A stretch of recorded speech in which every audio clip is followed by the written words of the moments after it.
Nice. Welcome to Friendboys Music Therapy, the podcast where each week we review an album that we didn't want to listen to. And this week, we are listening to Taylor Swift with her album Lover.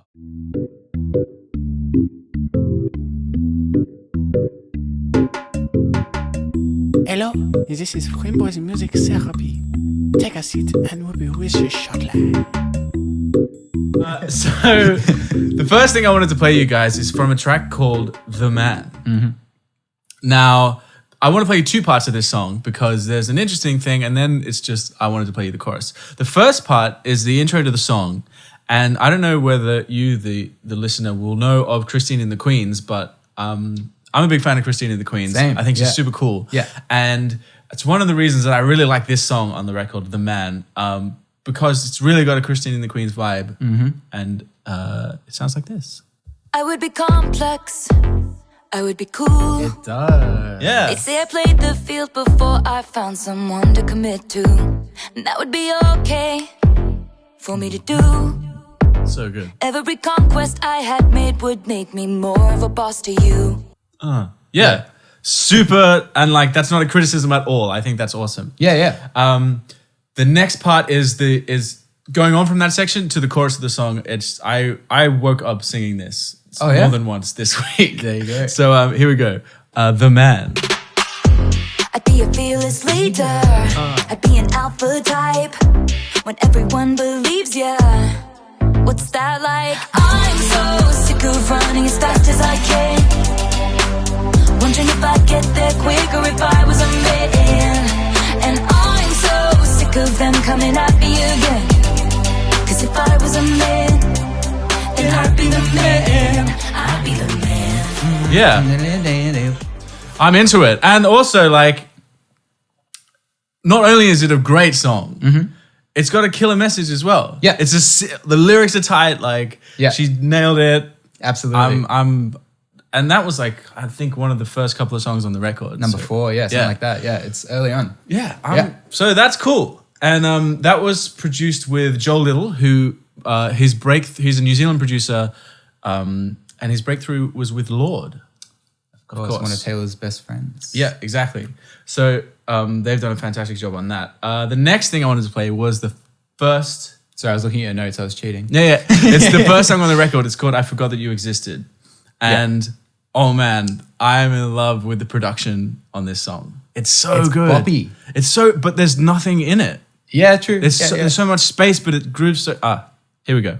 My feelings more than Drake, so yeah, your name on my lips, tongue-tied. Free rent living in my mind. But then something happened one magical night. I forgot that you existed. So good. And I thought that it would kill me, but it didn't. Diction. Very tight, yeah. And it was so nice. So peaceful and quiet. I forgot that you existed. That's one of those songs that I was saying to you before we started It recording. isn't love, it isn't hate, it's just indifference. So That good. if one could sing, that's the kind of song Yeah, that man. you really I enjoy singing. agree with Unfortunately, you. I cannot sing, so I couldn't partake. but Whereas I it's- had a whale at the time. I can imagine. Oh, I can man. only imagine. So not only like the production on that song, I absolutely love that. It's a catchy song, and the diction. I tried when I'm singing along. It isn't love, it isn't hate, it's just indifference. Right. It's quite hard to get it as like crisp as she gets it. So it isn't love, it is like you know. So she like fantastic performance on that. Produced with Frank Dukes and Louis Bell and Taylor Swift. She's credited as a producer on the whole record, so and a writer as well. So she's got her hands dirty. Yeah. But huge vibes on that tune. Yeah, I don't know if it's unusual for Taylor Swift, to be honest. I'm not sure if she's had a big role in writing her previous music, but I know for a fact on this album that she was heavily involved in almost every single song. I think I know that she has a fantastic reputation as a songwriter. Right. I don't know about the production. But Production was heavily involved Jack Antonoff. yeah, the guy from Fun, Right. who co-produced her last record as well. Okay, I cool. think, yeah. Yeah. Which wasn't so good. Yeah. Well, we didn't review it, so you'll never know. We can't know. Speaking of diction, the song "You Need to Calm Down" also has a pretty choice line. It goes like this. And I ain't trying to mess with your self-expression, but I've learned a lesson that stressing and obsessing about somebody else is no fun. And snakes and stones. Yeah, she's like, I don't know why. I'm just a sucker for like when you don't mince your words and you get the message across. Like, Well, she really carries the rhythm as well, and it's the same with that song where it's quite little production. There's not a lot. And going you on, but wouldn't she think carries of the like rhythm. Taylor Swift country-ish artist with having a flow, but she's got a bit of a flow. Okay, I'm pretty positive about this record so far, and it's going to continue because there's a song called "Death by a Thousand Cuts," and there's one thing that I really loved was this. There's this piano that comes in during the chorus, or maybe the pre-chorus and the chorus, and it's actually not in time. It's like it goes across the rhythm of the song, Right. but it creates this feeling that of like it suits the emotion so well. It's like someone just like hitting the keyboard like with passion or something Yeah, like that. yeah. And I don't know, I just loved it. And this one was produced with Jack Antonoff as well. So credit where credit is due. Love, even though we bought it them up. Chandelier still flickering here, cause I can't pretend it's okay when it's not.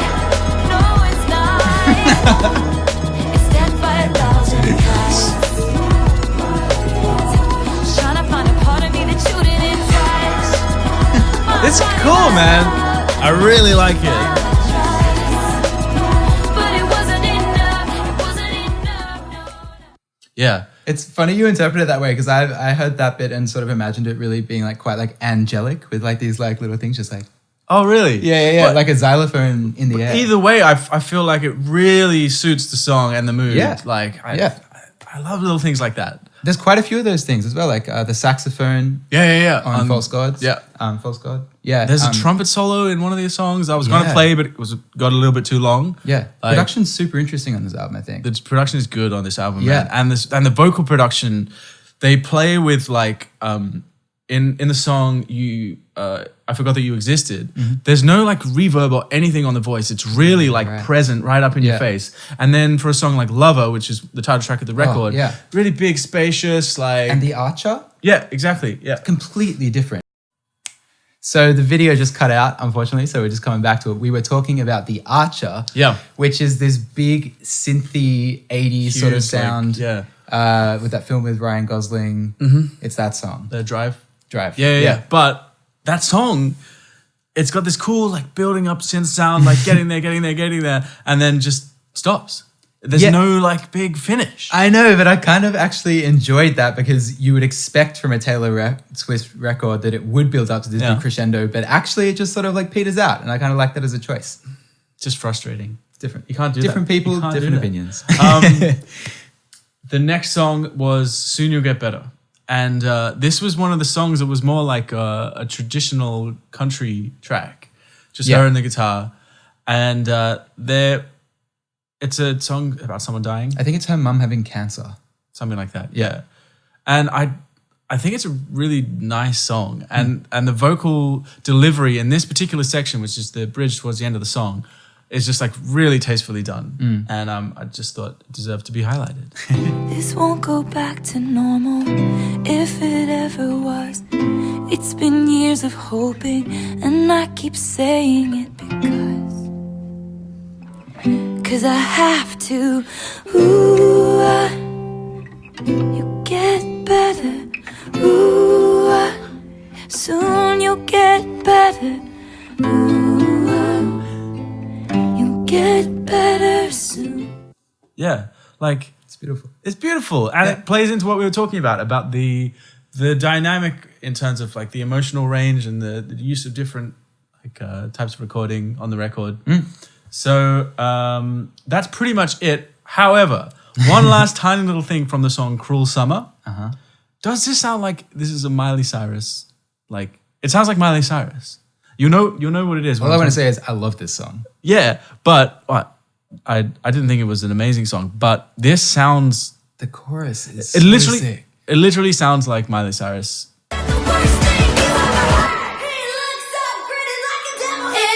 That's her, man. Yeah, it Like does sound 100%. That's Miley Cyrus. Oh, do you think it actually is her? I looked it up and there's like no mention of her as like a feature or anything like that. Ooh. But it sounds like her. Bit of a conspiracy. That could be a little cheeky little Easter egg. Yeah. I actually really liked that bit as well. I thought it was cool. Yeah, exactly. So yeah, there you have it. You're all very welcome. Very good. Yeah, thanks. Lots to talk about this week. All right. That brings us to Clangers. So I actually thought this album was really tight lyrically. I thought there was a lot of good lyrics for a really long album. For the album, there's a lot of words on the album. It's very wordy. Like There's heaps of words on this album. It's a long album and it's thoroughly written. But yeah, I thought the clangers were actually pretty few and far in between. Okay. There were, however, a couple. We're gonna there start. We're gonna start with this song. I Think He Knows. Okay. Now, this was the moment where, for me, Taylor reverted back into the Taylor Swift that I'm not so keen on, which is the somehow still in teenage dream, loved up, sort of romanticizing everything that doesn't need to be romanticized. Okay. Let's hear it from I Think He Knows. Oh, hold on. Not just yet. I've got to activate your. I think now he knows. I think he nice. knows. Nope. Now he doesn't know. Yeah. All right. It's like I'm 17, nobody understands. Okay. No one under. Should we start that again? Okay. All right, let's hear it. Let's hear it from. I think he knows. Yeah. He got that boyish look that I like in a man. I am an architect, I'm drawing up the plans. It's like I'm 17, nobody understands. No one understands. Move on, bro. But that's her shtick. Like, It was her stick, but I think that this album is kind of a stick? It's kind of a mature step for Taylor Swift, I think. I think the Yeah. songwriting stepped up a notch, and this felt like a little reverb back into the like giggly schoolgirl sort of style thing. So for me, that was a bit of a clanger. fair enough. All right, this next one, London Boy. Nice. This is an interesting song. I wonder what you think about it. Do we play the intro first for this? I've forgotten if we've got that involved or not. The intro for this song. We're just gonna have to roll the dice. Let's see what happens. I'll play it first. We'll talk about it after. We can go driving in on my scooter, just around London. Oh man, what a way to start! Is that like Jamie Oliver or something? I think they, for some reason, needed to pay an actor. They couldn't find someone really English to do it. It We'll sounds find like out someone that that's pretending. from like some famous moment in her career or something like that. Like It's an probably from a interview. famous American film of the 40s. Of like they've got like the equivalent of someone doing blackface, like somebody coming in and doing like an English accent Right. for them. It's a bad way to start a song, but it gets a little bit worse. She's talking about her love of this English boy, despite all her American tendencies. Yeah. Classic Romeo and Juliet Yeah, situation. But she really fetishizes this Englishness, which I found real grating. That's great. Actually knowing More of some that. real English people, it's I don't know, it seemed a bit falsified to me. Let's hear Taylor's take. And now I love high tea, stories from uni and the West End. You can find me in the pub, we are watching rugby with your school friends. Yeah. It's kind of forced. It's Yeah. like, It's over too the top. much. It goes too much. And also she just like talks about how much she loves the English, but she's only talking about these really upper class tendencies, like high tea, watching rugby, going to Camden. It's all like very like... Well, but to be fair, those are probably the people that she mixes with. Like it's absolutely. It's more real than her saying like, oh, going down to the local with the Scunthorpe United. Yeah, exactly. It's like, but Yeah, I don't know if maybe you disagree with this, but like just this whole thing about people like fetishizing another place. Like imagine if somebody fell in love with from Sydney and was like, I just love going to the Bondi, the opera house. It's like, it comes across just like, oh, just leave it. You know what I mean? I guess, but she's not really written that song for people from that place. No. She's written it for people in America, and that's, Yeah. stereotypes exist and they play out like, I don't know. It would be hilarious if she'd written it about my Sydney boy. Gonna Portos. That's a chicken shop for anyone who doesn't know. It's a good chicken shop. Next clanger is from the song Death by a Thousand Cuts. The one with the magical piano bits? Yeah. Cool. Sure Take it is. away. Bad line. goes like this. I dress to kill my time. I take the long way home. I ask the traffic lights if it'll be alright. They say I don't know. And we're one foot. Ask the traffic lights. They say, I don't know. See, I know what you mean, but I quite like it. It's no, quite you like don't. I think I'm just sucked into that song because of the like the music behind it. But it's You're blinded by the crazy piano. I'm on board with that. All right. It's a tough one to swallow, but I can handle it. Like, it's one of those ones where you just like you're trying to think of something poetic, but I doubt Yeah. there's any point in her life she's really been out the streets going, looking at the traffic lights, talking to traffic lights, even in her head. Come on. Yeah, no, you might have a point. All right. This is the final clanger of what I think is a lyrically strong album. It comes from the song Me. Uh-huh. Now, Ooh. I know, featuring Brendan Urie of Panic at the Disco fame. I mean, I like Brendan Urie. Overall, like he's 100%. He's got an amazing voice. Yeah. He's a good guy. However, he happens to feature on the worst part of this album. Is he the only feature on this record?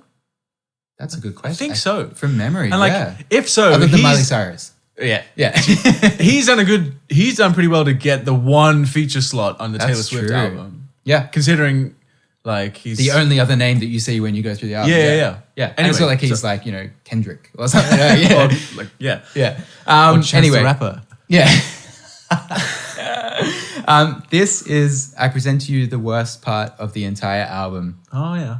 The most cringy thing you may ever hear, presented by Brendan Urie and Taylor Swift. Spelling is fun, Oh, that bit. but you know there is a me. Strike the band of 1, 2, 3. I promise that you'll never find another like me. Ain't no I-N-G. But you know there is a me. This is it. Can't spell awesome without me. I promise that you'll never find another like me. Oh man. Yeah. He is surely going to look back on that and cringe. But he's made they both have made that was a big song. Made a bunch of cash out of it. And to be fair, even though that is horrifically cringeworthy, Yeah. I found myself that coming into my head so often. It's know. so catchy. Yeah. Whether Like- that's a measure of it being good or not. Sure, yeah. Yeah. I know what you mean, though.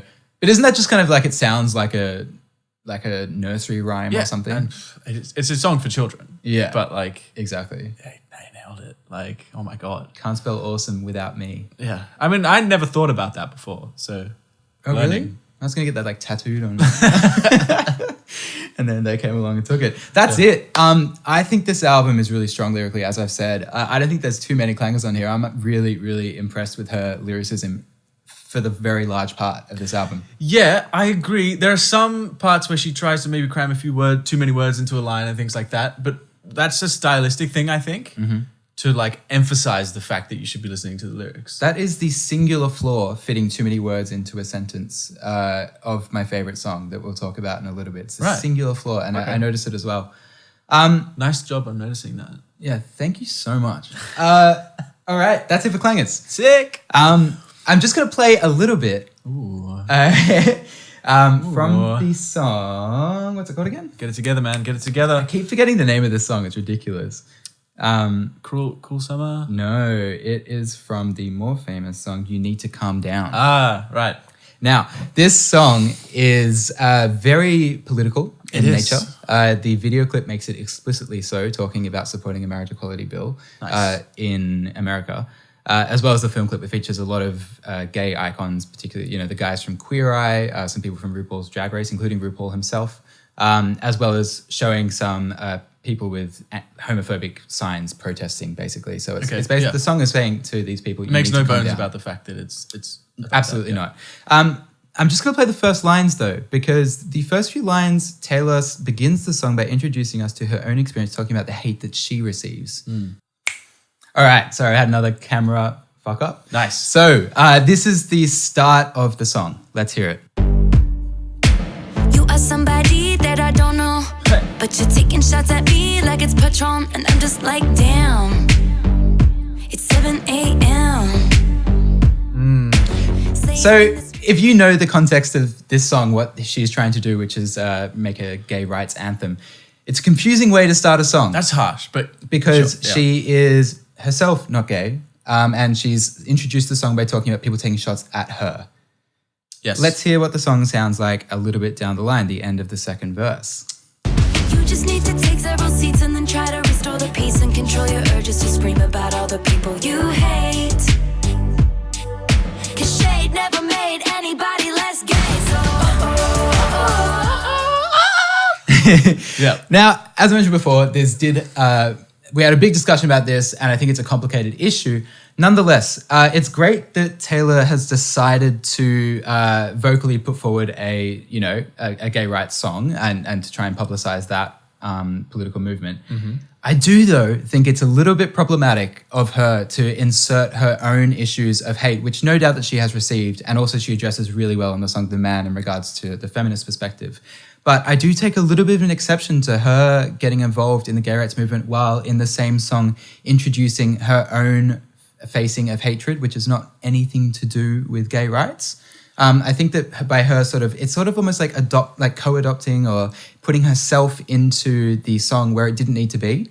Well, this has been she's been criticized not just obviously by you, but like this has been a part of the discussion around the album and the song. Has been some people, and she has people on board in the video clip that are large, like huge representatives for at least some of the gay community, like the RuPaul thing, but there's also a significant portion of people that take this view where it's kind of thanks, but also don't make it about yourself, sort of thing. Exactly. It just I become a little bit more cynical about her reasons for doing it when she starts introducing her own personal matters into the equation. Like, for example, in the film clip, the end of it is her and Katy Perry making amends. Right. So it's sort of like taking the hate train that the gay people are persecuted for and then inserting her own thing into. And for me, that was just a bit of a bad choice. It's great that she decided to do a song for it, but maybe leave out your own, because I'm not sure that your own hate in this particular circumstance is relevant to the gay rights movement, which you're clearly jumping onto. Yeah. And that's my take on Okay. it. And like for me, I just think it was a poor choice for her. But that's, perhaps a minor quibble, perhaps not. But yeah, I thought it was it's obviously something that people who are involved in the movement would feel very strongly about one way or another. But yeah, it has been a point of contention and discussion about the record. Yeah. Almost more so than a lot of other things. Yeah, I'd say so too. Anyway, let's get on to the final section. One that everyone's been waiting for. Exactly, the moment. We're going to start with our favorite songs. You want to go first? Yes. So pretty obvious, The Man is my favorite song. Right. I love the production. I love the lyrics. I love the music. It's catchy. It's fun. Like, also, I forgot that You Existed would be a very, very close second. But yeah, The Man. I think Good choice. I think it's a 10 out of 10 song. Yep, I agree. No, the start of this album is so good. Yeah, it's quite long. 18 songs or something. Yeah. Yeah. Yeah, and I think it could have been, definitely you could have cut a few out and you would have had a much better album, like all albums. But yeah, the start is particularly strong, I think. It's got a good flow to it. I went for False God. Ooh. And I love this song. I'm not just like, this has been one of my favorite songs That's I've a rogue discovered. call. I love it. It's so good. And I would recommend everybody to listen to this. I think it's super interesting. It's a really good take. It's got some really interesting instrumental features. It's got a really good feel to it, a bit of a good groove. I'm a big fan. Okay. It's a shame we haven't played any of it, but yeah. All right, check that out if you care about what he thinks. They'll be checking it out. Least favorite song? London Boy. Okay. There's a few that are quite boring, particularly towards the end of the album. Afterglow is a really boring song that I still can't remember how it goes. My least favorite song. There we go. Just for that reason. It's just...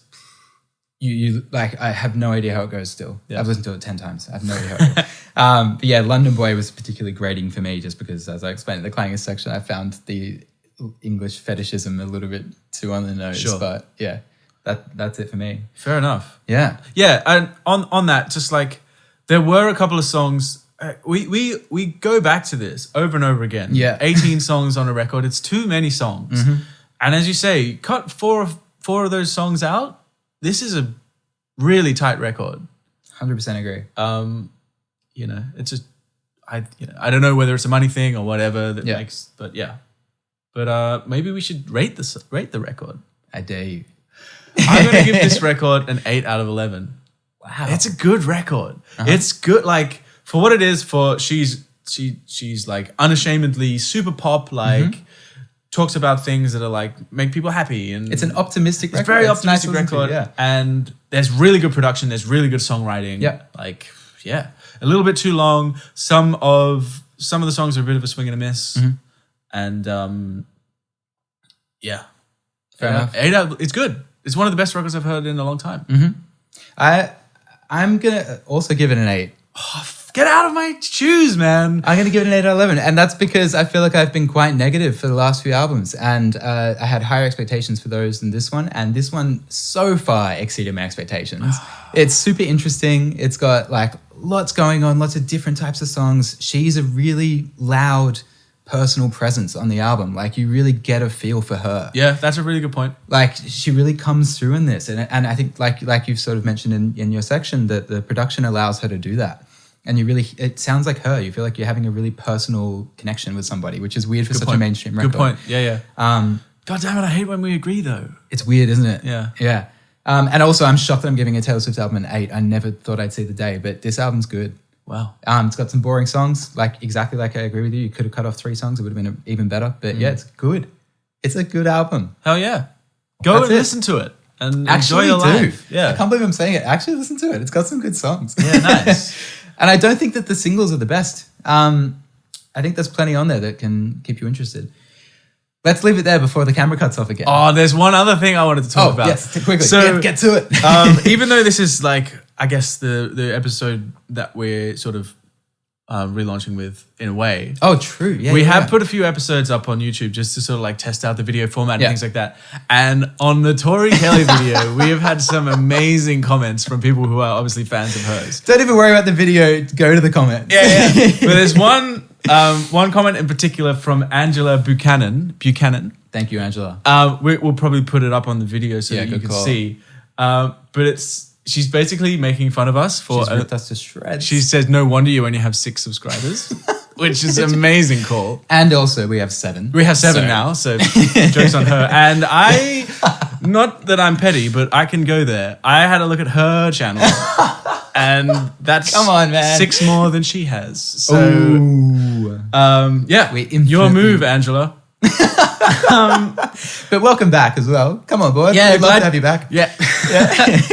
A valued listener and a viewer, obviously. Other than that, So funny. it's been awesome. I enjoyed listening to this album. Yeah. Tell a friend, tell an enemy, Always. and engage in any way that you choose to. And we're here for you. And we'll see you next time.